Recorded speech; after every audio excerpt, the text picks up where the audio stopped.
scoot this up just a little bit. I was told when I came in, Jerry Chapman said she missed the first two, and I think there's some other people who missed the first two, and I want to let you know you're going to get an incomplete. You will not get credit for this course, but I appreciate you being here anyway. Man, I am excited about tonight. I'm telling you, I've talked to Buren last Sunday. I'm going to take my glasses off so I can't see you. I'm excited about tonight. I told Buren last Sunday, it's really, there's just things happening inside of me that I'm excited about. And I was putting this thing together. The more that God shared with me of what to put down, it just got me more excited and more excited. So I'm really looking forward to what we're going to have to say tonight. And I pray that my words will be God's words through this. But before we get started, some of you may or may not know this, but Dr. Ken, Dr. Hitson, and Dr. Grubbs in the morning will be headed to the airport, and we are going snow skiing. We're leaving in the morning to go to Copper Mountain, Colorado, and I'm real excited about that. I'm so excited about it. As a matter of fact, Lord, thanks for us being here tonight, and I appreciate it. We'll go home early. No, we'll go ahead and get it done, but you guys remember us while we struggle out there on the slopes, right, for the weekend. We'll try to get through it. Tough life. Somebody's got to do it. Okay.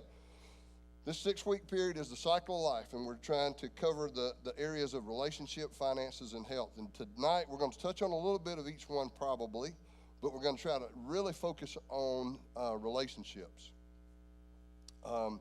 First of all, I want to make a correction from last week because I was telling you guys a story about one of the worst days of my life when Delta filed for bankruptcy in 2005, and then I told you how they came back, and I told you last week that they were going to report a $1 billion profit. And I was wrong. I actually had read it wrong. They reported a $4.5 billion profit. The $1 billion is the profit sharing going to the employees. They're actually giving away $1 billion in profit sharing to all that. So it's even more of a testament of how when you don't do the little things right, what happens? Everything went bad. And then when you do the little things right, man, that's just mind-boggling. It is, you know. But I wanted to make sure I got that one clear since I'm a retired Delta employee. So I said I'm excited, and I want you to get excited. Let me rephrase that. I want you to stay excited, okay? I want you to stay excited. I don't want you to get excited. I want you to stay excited, okay? Because if you're getting excited, it means that you weren't excited, and I want you excited. You can be excited about the things that you discover, because I'm going to tell you, when I started going to Ralph a few months, a year and a half ago, after about 3 sessions with him, I started getting so excited about the things that were just opening up to me, that were always there. I just didn't see it. I didn't see it that way. And so thanks to Ralph and his teachings, and, every time I couldn't wait to go see Ralph. I couldn't wait to get there each time that we met. And you can latch on to some of this. Some of this stuff that we're doing in this 6 weeks is a part of it and gets excited. And then Ralph's going to do another positive school for us. And I'm telling you, we can just build on this stuff and build momentum, and it changes everything. It changes absolutely everything. So tonight as I get started, here's a question for you. Being a retired Delta employee, what is the altitude of your attitude? That's the question for you tonight, okay? Where is it? What is the altitude of your attitude? We can wake up every day, and if we've got to do something that day that we don't necessarily enjoy doing, if we're not careful, our attitude is very low, stays low. Now, Chris Tackle, being the pilot, is it dangerous to fly an airplane at a low? Chris Tackle? Well, wait a minute. It may not be for their airline, but for Delta, it's very dangerous. I should have told you beforehand, got you on tip on this. Thank you. So the same thing applies, that same principle applies when you get up in the morning and where your attitude is. When you're flying low, when you're down there low, then I'm just going to tell you, there will be a lot of things that you don't expect that will get in your way. that will trip you up. They'll give you reason, because when you're down low like that and you're in a dangerous area, you run into stuff. You hit things, okay? Or you have interference with things. You know, I love to fly in airplanes. I'm thankful for pilots like that. But I love to fly because I love for them to get up there and get way, way, way, way, way up in the sky. Way up. I'm always amazed because I had 33 years with them, and I've been blessed enough to be able to fly a good bit. And I like, when Kitty and I fly, she knows I like to sit by the window because I like to look. And there are some times when I can look out the window, and if you do it long enough, sometimes my neck hurts, but if you do it long enough, you'll see another airplane out there. That's always just kind of cool to me, to look off in the distance, see another airplane. But see, these planes are flying high, and they're flying high for a reason, because it's safer up there. It's safer, it's more fuel efficient, they can go faster, all of that. So what is the altitude of your attitude? Now, you're in charge of that. You're in charge of that. See, we get up sometimes in the mornings and we say that this happened or that happened, and now I'm not. No. Things are going to happen, but you just got to learn to look at it in a different light. You take things as they come and you move forward. So keep in mind tonight, that's the question for us. What is the altitude of your attitude, your thought process? The higher the level that you think, just like an airplane, the more efficient you'll become. The other thing I like about flying up so high is how far you can see. It's amazing. It's amazing. Because I like, even though I'm not playing golf very much, but I like being way up there and trying to pick out a golf course. Way down there, try to see stuff like that, things. So keep in mind, what is the altitude of your attitude? One of the keys that we talked about the first 2 weeks here is that you need to believe in you. I'm going to give you something that's got a little bit heavy tonight when I say that. You need to believe in you. See, that's where confidence comes from. Me as a coach, I can tell you all day long what I believe in you. Matter of fact, it came up today. Brandon and I were doing something, and Brandon said, "Do you think I can do it?" And I said to him, "Doesn't matter what I think. It matters what you think." And he did it, by the way. He did it. But see, that's the key. What matters is what you think, okay? Here's the heavy piece. If you're not believing in you, in essence, we're saying that God messed up with us, okay? See, because God believes in you. He knows every little piece that we're capable of doing. And when we don't believe in us in the same way, then we're saying, we don't believe you. You didn't make me exactly right. I didn't get everything I was supposed to get. None of that's true. What I want you to do is believe in yourself. We've grown up in our whole lives right here in America where we have everything, but it starts off early on where we start putting limitations on others and on ourselves of what we can do. Starts really early. And it's not really intended to push you down. See, we think that we know how things are supposed to grow and how they're supposed to learn, but we don't all the time. And I want to be clear on this too. When I say believe in you, I'm not leaving God out of it. I'm not leaving God out of it. God is a vital part of it. But going back to what I said, God created you. He created you as himself. Thank you, Ralph. That's the end of the story for that, as far as that goes, okay? You believe in yourself. I'll give you an example. Most of us in here have got children. You want your children to believe in themselves. You want them to have confidence. You want them to stretch themselves out and go do things, to experience things.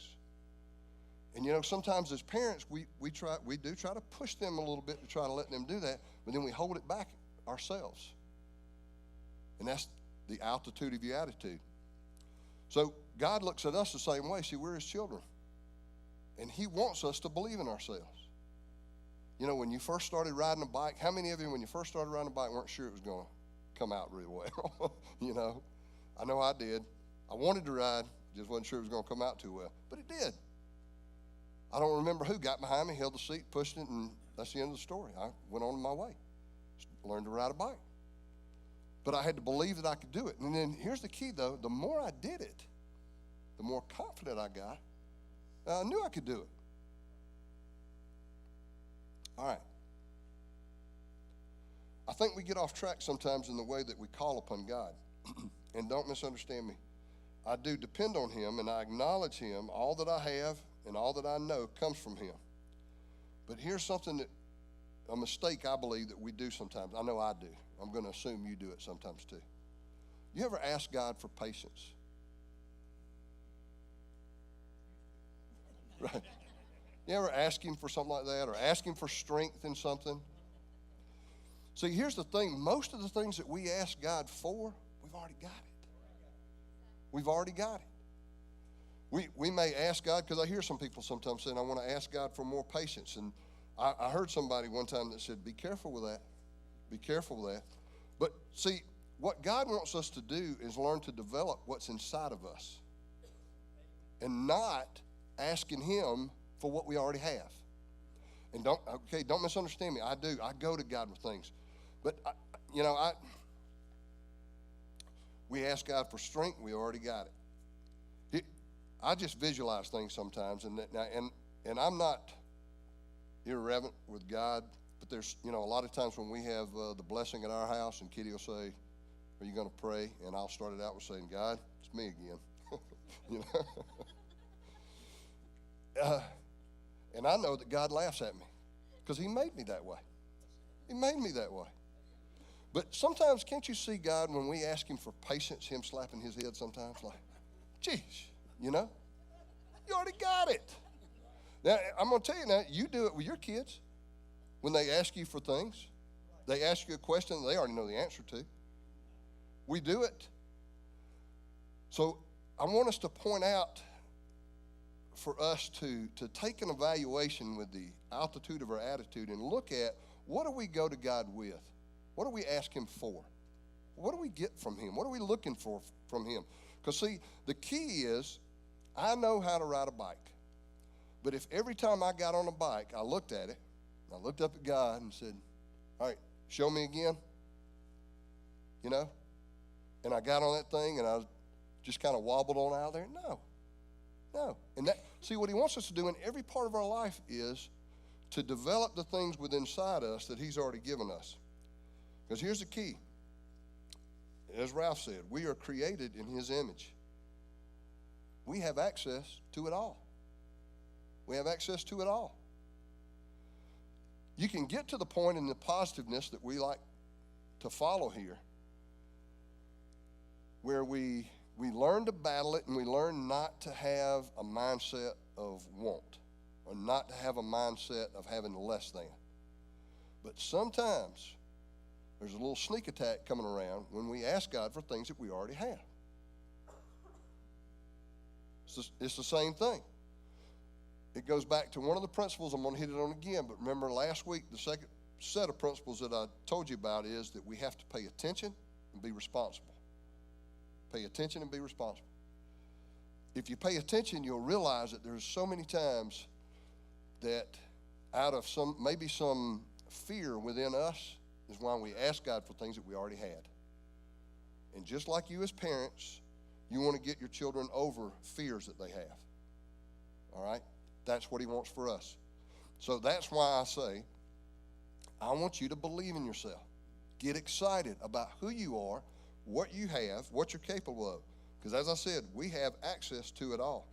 Philippians 4:13 says, I can do all things through Christ who strengthens me. All things. No matter how you look at that, there's no limitations. There's no limitations, but we put them out there. We do. I read in a book recently that scientists say that the average person hears the word no 40,000 times before they're a teenager. 40,000 times. They said comparing it is usually 1 yes to 5 no's on average. That's a lot of no's. And don't get me wrong now, some no's are necessary, okay? But that gives you an idea of what we instill in the people that we love the most, without the intent of throwing negativity on them, but we do it. Now, I'm not here saying that the kids get their way every time, okay? My grandkids do a lot with me, don't they, Kitty? But that's not what I'm saying. Sometimes you have to say no. But think about it. A child hears the word no 40,000 times on average. Now, what that does, it instills a thought process in their head. One of the things that I've heard for a long time, and I used it so many times coaching baseball, and I still use it today. I have to use it to myself sometimes, and that's can't, never, could. When I had a ball player who would tell me if I was trying to help them learn how to hit a curveball or something, and they would say, I can't, I would say, can't, never, could. It won't, yeah. But see, if we're not careful, we've had that instilled with us to where we pull that up just too often because it's an easy out. I can't. And see, what God wants is for us to flourish. And he wants to drop the I can'ts from our vocabulary, all right? And I'm talking to me too, okay, big time. Because I find myself doing that sometimes. Sometimes I tell myself I can't do things, but I try to continually remind myself I can. The things we're going to talk about again tonight are designed to inspire you, to awaken your spirit to all the possibilities. All the possibilities. Just let your imagination go. Let your imagination go. See, we get stuck in our own little worlds thinking this is how it is and this is how it's going to be. This is it. All right? And that's a lie. If you stay there, it will be. But you don't have to stay there. The two foundations that we talked about these first couple of weeks are, the first two that I said were, allow your spirit of gratefulness and giving to be developed within you. Go to a new level. Be grateful for everything and give.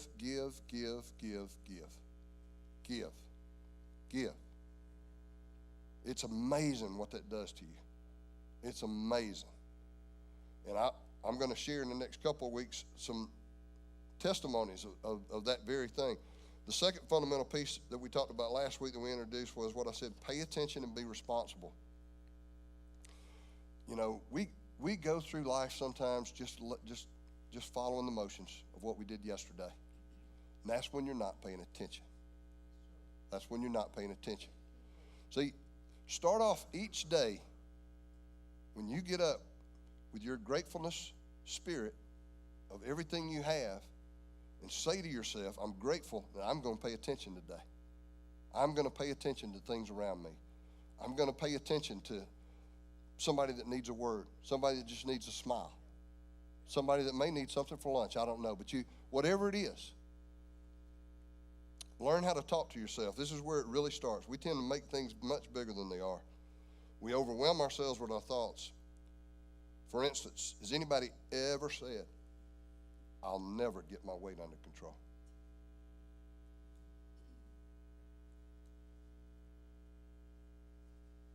Has anybody ever said, I just can't help how I spend money? I spend it. I just can't help it. Or how about, all I have is,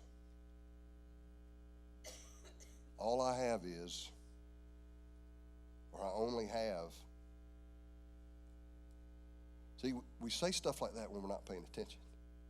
We're not paying attention. And what we're doing is speaking those words that are so powerful. They form our world. And when you speak them and you hear them, and especially if somebody else hears them, they grow. Because it works just like the positive side. It vibrates. It's there. So what I want to start off with tonight is don't say those things. Don't say them. Dr. Ralph teaches that thoughts create thinking and thinking creates the words that we say. And the key here is to capture the thought before you allow negative thinking to create the words. Now, you can't do that if you're not paying attention. All right? You know, I can do it a lot of times. I can be with some of my friends at work, and we can be talking about the Braves right now, and they're trading everybody, and there's no way they're going to win. Okay? Now, I'm a Braves fan, okay? But what kind of fan am I when I say that? When I think that? Do I think they've made the best moves in the world? No. But it's like Brandon and I were talking the other day, and I said, you know what? Every superstar started, and nobody knew who they were. Nobody knew who they were. They came on board one year, and all of a sudden somebody said, wow, who's this kid? Where did he come from? It can happen. But it most likely won't happen if I say, anyone do it. It's terrible. I'm going to pull for another team. Okay? You can't do it. So you got to pay attention to what you say. Because especially in casual conversation, we tend to say things because we think we need to say something. Sometimes we just need to be quiet. So learn to talk to yourself. That's how we start believing in ourselves. That's where the confidence comes from. To get all our behaviors in line, to be able to grow and inspire those around you. Now tonight, we are going to really try to focus a lot on relationships. And once again, I've asked my darling wife, Kitty, come up and share a couple of things with us of some of the foundations that we believe are just crucial to relationships. A big hand for Kitty Grubbs, please.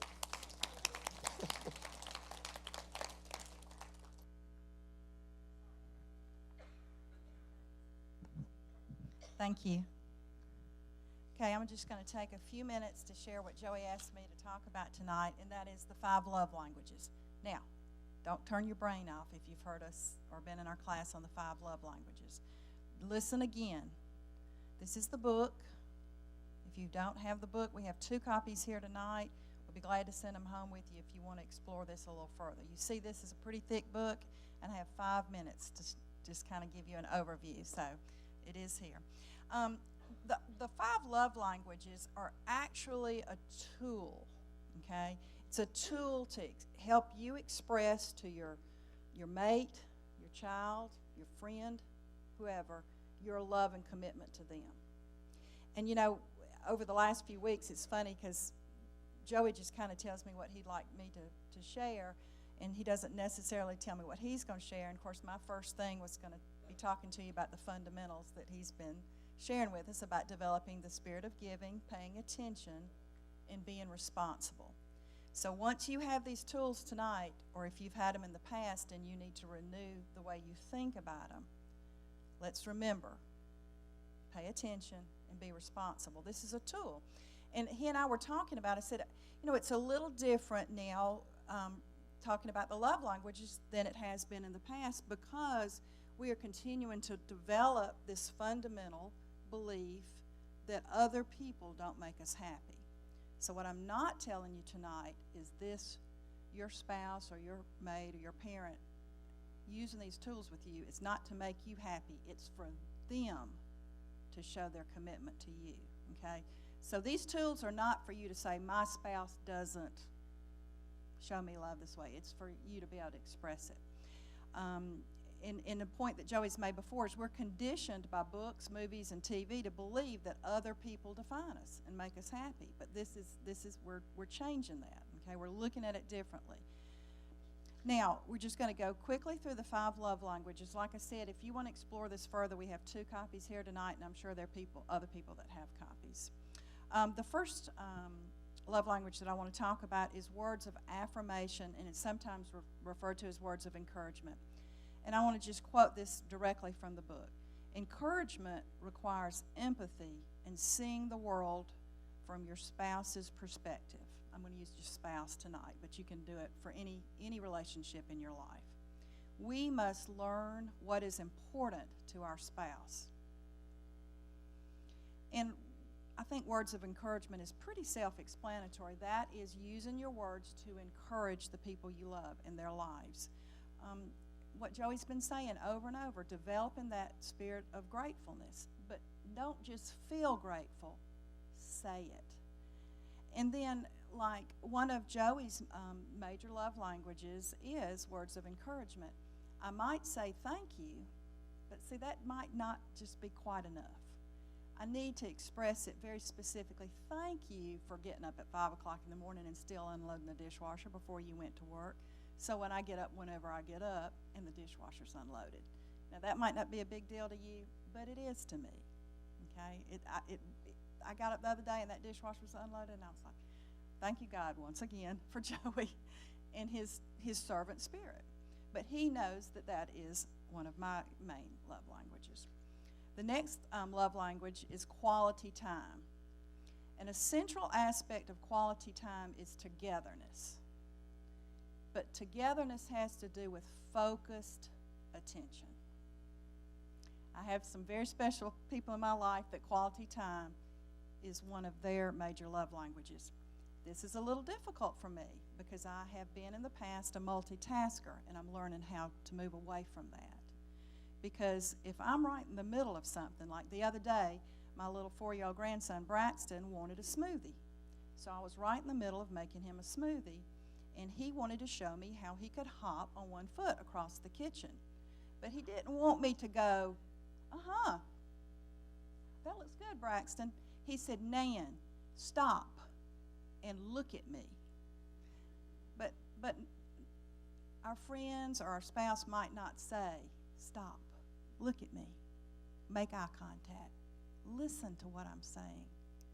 My 4-year-old grandson did, and I stopped, and I turned around, and I watched him, and I told him how great he was and how awesome he could hop on one foot. But we really need to think about that. If that's our friend or our spouse or whoever we're with in relationship with, if that's their main love language, don't interrupt them. Don't be doing other things while they're speaking to you. Listen for their feelings. Watch their body language. And they need quality activities. Quality time is just like the word all, quality time. They need you to look at them. One of my children, when he was little, when he would speak with me, and Jennifer babysat him, and she knows exactly what I'm going to say, he would take your face, and he would turn your face to him so that you were looking him right in the eye when he was speaking to you. The third love language is receiving gifts.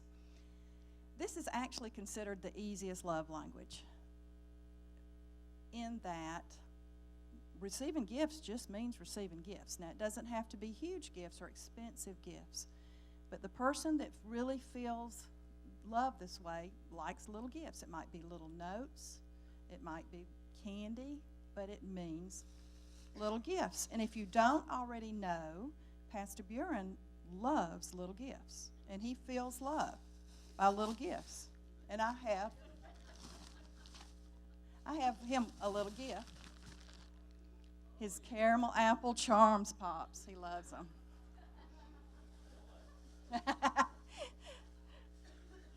You're welcome. But your physical presence can be a gift, right? You like to have people around, don't you? You enjoy having people around. It's a gift when you give your time to Buren. He enjoys your company. Number 4 is acts of service. Now, this is my main love language.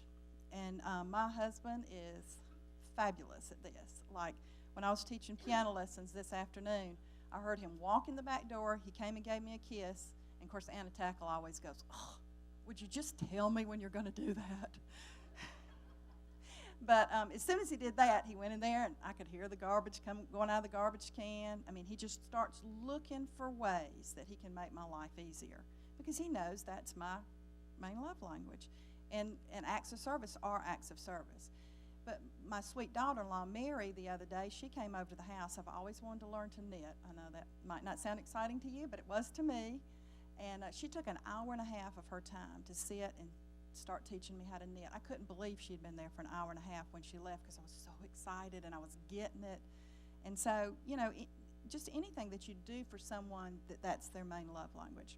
And the last one is physical touch. And that, in a married relationship, of course, that does mean a sexual relationship, but it's not just that, okay? It can be a touch on the shoulder, a hug, holding hands.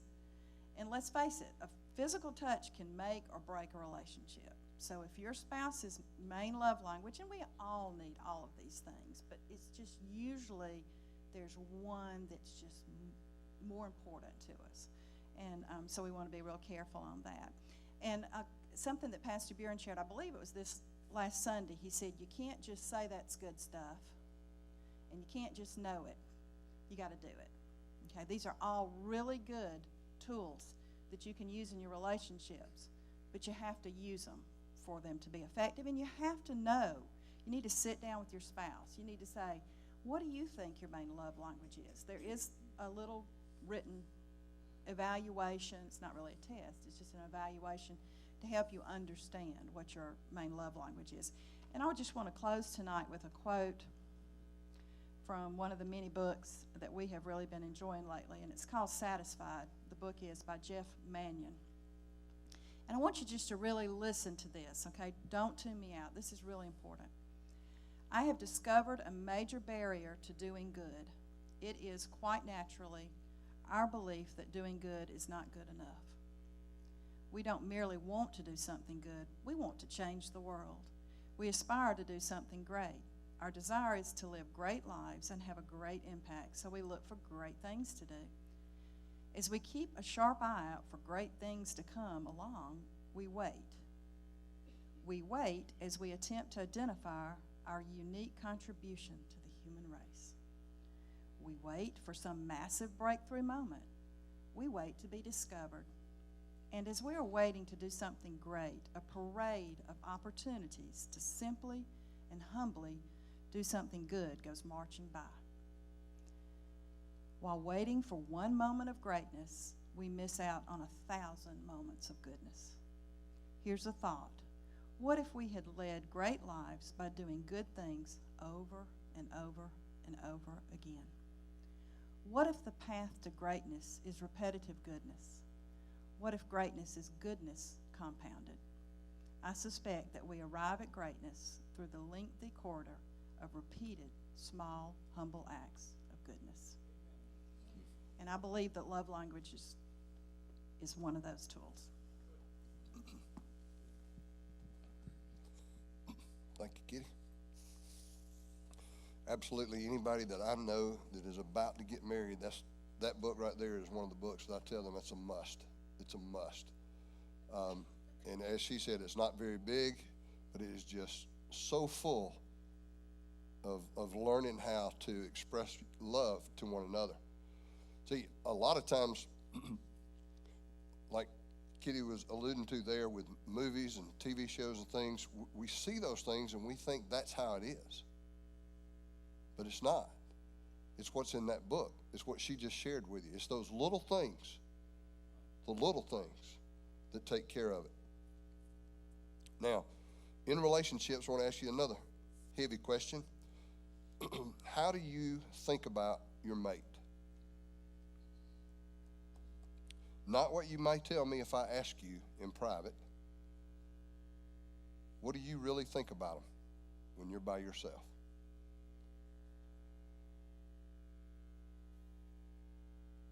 A little self-evaluation of thinking, okay? See, going along with what I started off with about your thoughts and your altitude of your attitude, based on what you think, pretty much is what you're going to get every time. Every time. What do you really think of on the inside? Are there negative thoughts, or do you see good? Do you often dwell on the thought that your mate doesn't do enough? Or do you see what they bring and it's just not enough? Do you have a hard time thinking that things will get better? One of the mottos that I live by, and it was before I met Ralph, but it fits perfectly. But one of the things I try to say to myself all the time is, whatever you're looking for is what you'll find. All the time. I was coaching somebody not long ago, and we were talking, and I said, what happens when you walk in the house? Because I was coaching them in their relationship. And I said, what happens when you walk in your house? And he started telling me. And I said, Stop right there and let me help you. You're looking for all the wrong things when you walk in the door. You're looking for whatever's not right. And I can guarantee you, we can pick any house here. You can find something that's not right if you walk in, if that's what you're looking for. And see, for some reason, down deep inside of us, probably from the 40,000 no's, we think that if we find those things somehow, it raises us up a little bit. It raises us up just a little bit because I saw it, you know. And I know better. And everybody else should know better. But my goodness, you know. See, that's where it comes from, deep inside. Now, to change what you're looking for, going back with the other stuff, starts with you. See, nobody else can do that. You have to decide the moment you walk in the door, what are you going to look for? Okay? Now, I'm going to tell you, you need to focus on what you have. When I walk in the door, and I'm going to use Kitty and I as an example for a lot, but I'm telling you, I love to come home. I do. Just like what Anna says. And this is going to be my tidbit for you, whether that your love language is physical touch or whatever. But I'm just going to tell you, you need to kiss your mate when you come home. You go to them and kiss them. All right? See, what that does, it's a welcoming. It's a welcoming. It's a moment of saying, and I'm glad you're here, and I'm glad you're here with me. I'm happy for that. All the time. Kiss your mate when you come home.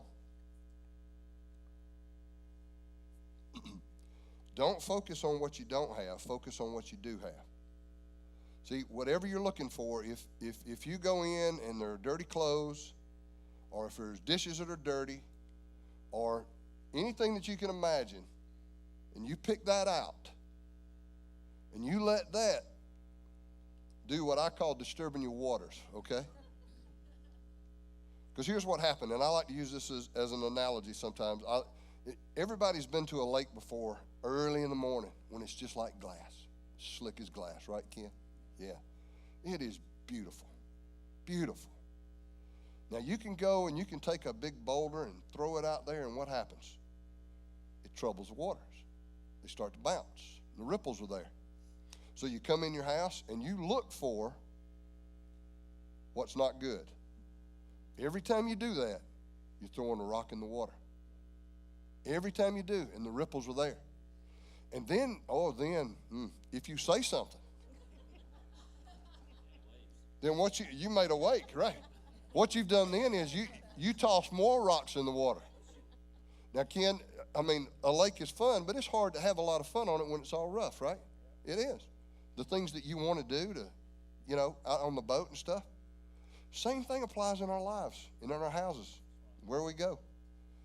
When you come in with that, and that's what you're looking for, and you're turning the waters up.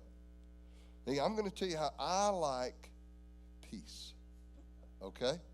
I like peace. So the best thing to do is when you come in, look for what's right. Now, I'm going to take a little sidestep, all right? And I'll probably get an amen from some people here. If your thing is that the clothes are dirty, wash them. Okay? You know, because see, that's how we do. We tend to draw these lines, and you do this, and that's not how it works. It's not how it works. Not in the real world. It may have at television shows and things like that and movies, but it doesn't work that way. Okay? Now, I'm going to flip it for you now. That doesn't mean that you can say, I'm going to quit doing clothes, quit doing dishes. Okay? Because see, that's a negative also. Turns it right around. All right? Because then what you're looking for is reasons to disturb the water. Reasons to disturb the water. And I'm going to tell you, peace is better. Peace is much better. And just like the lake, it is beautiful when it's peaceful. Okay? But here's the thing. You get to decide with that. Decide with that. Excuse me. You decide what you look for. I want everybody to take on that little motto.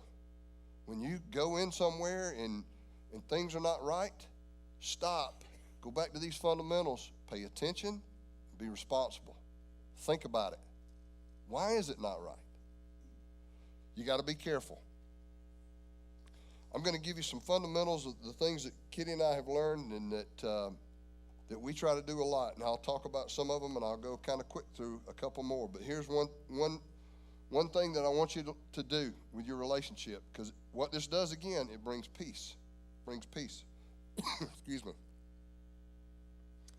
Say please and thank you a lot. A lot. You know, we try to help our grandkids with that all the time. We help kids with it. But then as adults, sometimes we ignore it. And we ignore it with the people we love the most. We do. We kind of look at it like we just expect them to do what they did.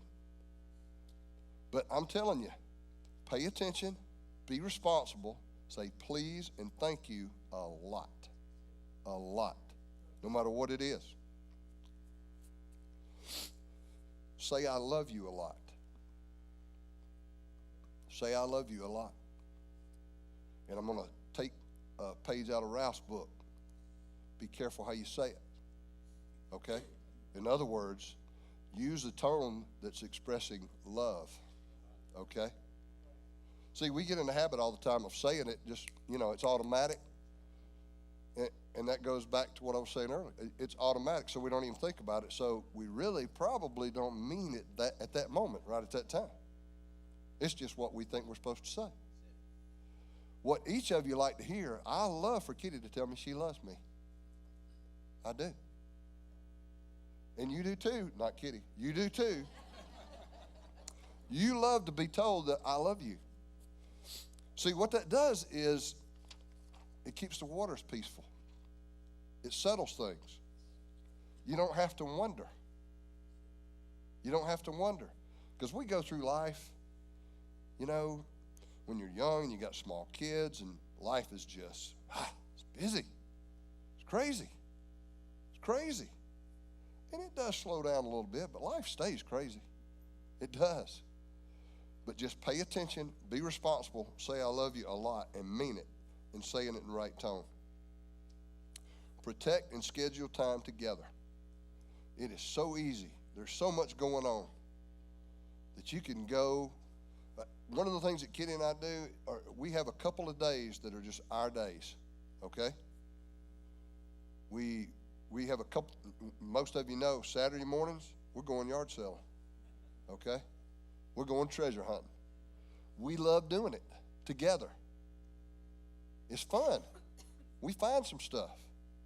Sometimes we don't. But the best part about it is we go together. It's our day. It's our Saturday morning. We do those things. And we have some other times during the week. Sometimes we'll sit down and talk about what all we got going on.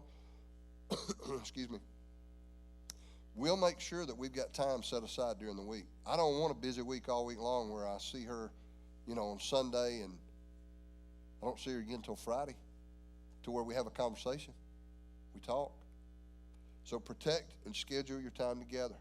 And that may mean that you don't do some things that you want to do otherwise. That's the protecting of the time. Okay?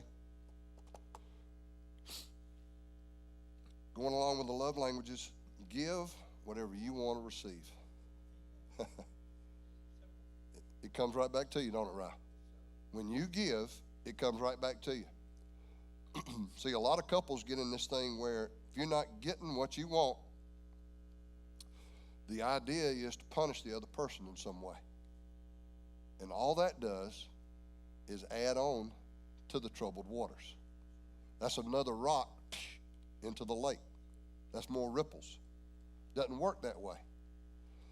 We love each other, so let's don't try to punish each other. Don't try to punish each other. Love each other. Give what you want to receive. Going back to the other one that we talked about earlier before I get into the relationship, believe in yourself and each other. Let me tell you, I already know going in that she's my biggest fan. I already know that what doubts I have, she takes them away. She does. Because she believes I can do anything. and I believe she can do anything. And see, that's how it works. That's how the strength is there. So believe in yourself and each other. Listen and talk. And that doesn't count by one being downstairs and one upstairs yelling back and forth. That's not what it is. Take time, even if your love language is not quality time, but take time to sit and look at each other and talk and share. One of the things that we try to do every day, it doesn't happen every day, but we try to do it every day, is have dinner together. Have dinner together. TV's not on. We eat and we talk. And we've done that. Yep. And see, those are times of connection. Those are times of connection. And they're so important. Don't let it slip by. Dream together. Talk about what you dream about. Talk about what you dream about. Don't keep it from them. And don't be afraid to share it with them. And here's the other side. Don't kill the other person's dream. Don't kill the other person's dream. It's too easy. This one is one that I love to do. Laugh together. I love to laugh. And if you're not sure, you need to get David Gamble to give you his phone number, because he can make you laugh in the first 5 seconds of a conversation. Every time. Right? Absolutely. I hardly ever miss a phone call from him. When I see his name on there, I'm going to get to that phone because I know he's going to make me laugh. But Kenny and I try to laugh a lot together. We laugh. When it's just me and her, we laugh. And it brings joy. It does. Do it. This is another one out of Ralph's, but it is so true. Give up your need to be right. How many of you ever argued about stuff that really didn't matter? It really didn't matter. But for some reason, we felt it was important to prove that we, or I, was correct. And that's it. You can just let it go. Let it go. But you get to do all that, you got to pay attention and you got to be responsible. Trust. Here's a big one. Trust and be trustworthy. Trust and be trustworthy. You got to trust each other. And you got to be sure that you are holding up your end of the bargain and that you're trustworthy. I'm going to get into that a little bit when we talk about finances. I'm going to talk about not keeping secrets from each other. See, if we're hiding things from one another, then we're in the process of dividing ourselves rather than bringing together. It doesn't work. It's a negative. Respect and be respectable. Respect them. You know, I understand that families are families, okay? You're at home, nobody there but your family. And it's so easy sometimes to say things or do things that you wouldn't do if you had company. You wouldn't do it if you had company. And I'm going to go back. These are the most important people in your life. And it's just that easy to pay attention and be responsible, to be respectful and be respectable. Encourage. You know, this is one thing Kitty has always encouraged me. Well, there are two people here tonight. Penny Doss is here. When I first came to Eagles Way, and I was in a class with her, and Penny was teaching. Somebody else had a little issue. She may not remember this, but I responded to this person the way I thought they needed to be responded to. Excuse me. And it was good. It was. Because after the class, Penny came to me and she said that she was impressed with how I was able to say what I said to them and not attack them, but to tell them what they needed to do. And that was one of the first conversations where she encouraged me to get into the counseling ministry. I'd never thought about that. And then Kitty, since we've met, has told me, we've been married almost 15 years, but she's told me for almost that long that I am supposed to be a life coach. She's told me that for 15 years. And you know what I've done most of the time? I've said, yeah, I know. I will. I'll look into it. I'll do it. But here's the thing about encouraging, see, don't ever stop it. Because see, what she did was she continually encouraged it until the light came on for me. The light came on to me. And it's because she encouraged me. If she had decided after 12 years, he ain't going to do it, and stopped encouraging me, I would not be standing right here today. I would have never met Ralph other than, how you doing, Ralph? I would have never, done any of that. I would have never done any of that. But the only reason I did is because she continually encouraged me in doing it. Okay? Encourage each other. Push them forward. In closing tonight, I've just went quickly through those few things right there, but they're small things, but they're large, really large. You may not be able to apply them all, but you just start working toward it. But again, the principles are to have a given spirit, a grateful spirit, and a given spirit, and to pay attention and to be responsible. If you do those things, everything falls into place. There are going to be problems. You can't go through life without it. But by applying those things, you learn how to handle all of them in the right way. In the right way. That's how it's done. So, what I'm going to do tonight, the first two nights, I've asked us just to be quiet for 3 minutes, and I'm not going to do that tonight. I just want to encourage you to spend time alone with God. Meditate on some of the things we talked about tonight. Let it mull over in your head. It may have just been one thing that spoke to you. It may have been just one thing that said, I need to do that. I need to do that. Spend some time being quiet with God and let him open it up to you. Because remember, going back to what I said, he wants us to develop all this stuff that he's put inside of us. That's what he wants. And we're all capable of doing every bit of that and more. This is just the tip of the iceberg. It's the tip of the iceberg. But spend some time being quiet. One of the lessons that Ralph gave me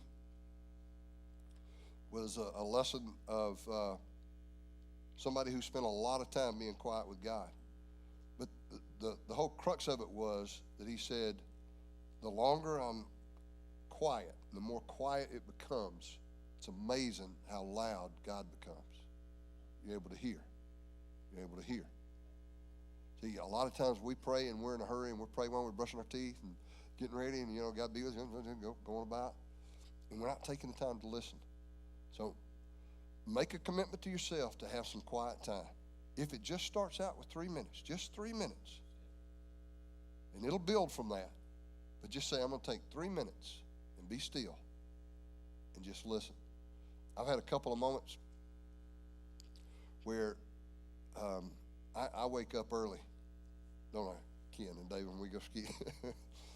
I wake up early. And there's been some times at our house where I wake up early and I've gone upstairs to my office and just sat in my chair in the dark. Just be quiet. Man. And I've had things just flood me. Just being quiet. I'm not trying to initiate anything. I'm just being quiet. It changes everything. It does.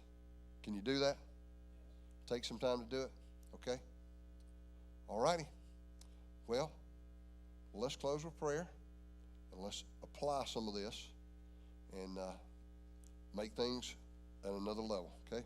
Lord, we thank you for tonight and thank you for the time we've had here tonight and the things that you've shared with us, dear Lord. And I pray that we'll take some of these principles, that we will allow them to just sink down in our body and our soul That we'll not look at our mate and expect them to do it, but we'll take responsibility and we'll say, we'll do it. I'll do it. That's what I'm going to do. And that we just allow you to be able to work within our lives, and that we'll see blessings beyond anything we can imagine. In Jesus' name, amen. Amen.